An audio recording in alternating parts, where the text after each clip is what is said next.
Il était une fois, dans les terres lointaines d'Afrique, des histoires pleines de sagesse, transmises de génération en génération.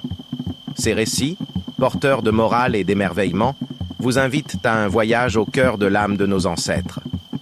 Dans la chaleur de ce feu, chaque étincelle porte une histoire pleine de sagesse qui ne demande qu'à vous guider. Bienvenue dans Paroles ancestrales, là où les contes du Gabon prennent vie pour transmettre la sagesse et la magie des anciens.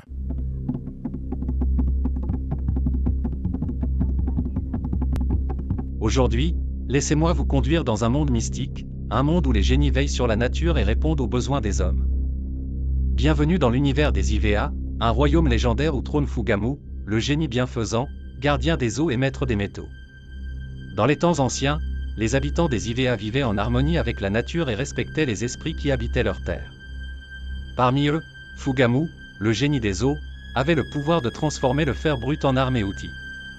Très souvent, dans le but de solliciter les services du génie, les villageois venaient à la chute, posent du bois, du charbon et une barre de fer au bord de la chute d'eau, en s'écriant avec respect « Ô puissant Fugamou, génie bienfaisant de ces lieux, accepte cette offrande et transforme ce fer en un couteau robuste pour que je puisse nourrir ma famille et protéger mon foyer. » Les villageois repartaient en confiance, certains que leur demande serait exaucée.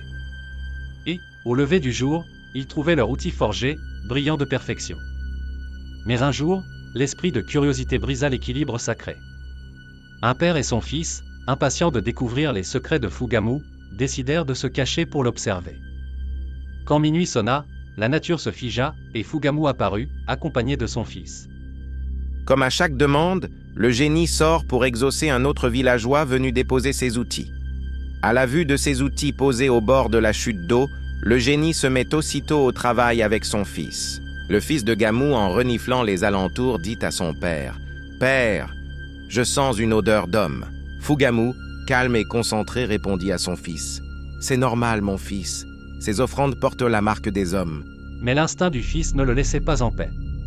Le fils de Fugamou, inquiet et insistant, dit « Non, père, je suis sûr qu'ils sont tout proches. Ils nous observent. » Fugamou interrompt son travail. Il scrute les alentours, puis ses yeux flamboyants fixent les cachettes des intrus. C'est alors qu'il découvrit les espions.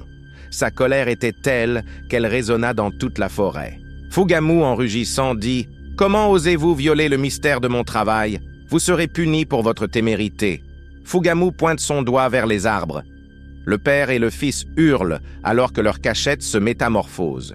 Le creux de l'arbre où s'était caché le père devint une immense termitière grouillante, et l'arbre du fils, un nid de fourmis noires, féroce et insatiable.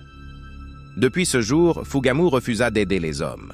Les forêts des Ivea devinrent silencieuses, hantées par le regret des hommes et le souvenir d'un génie outragé.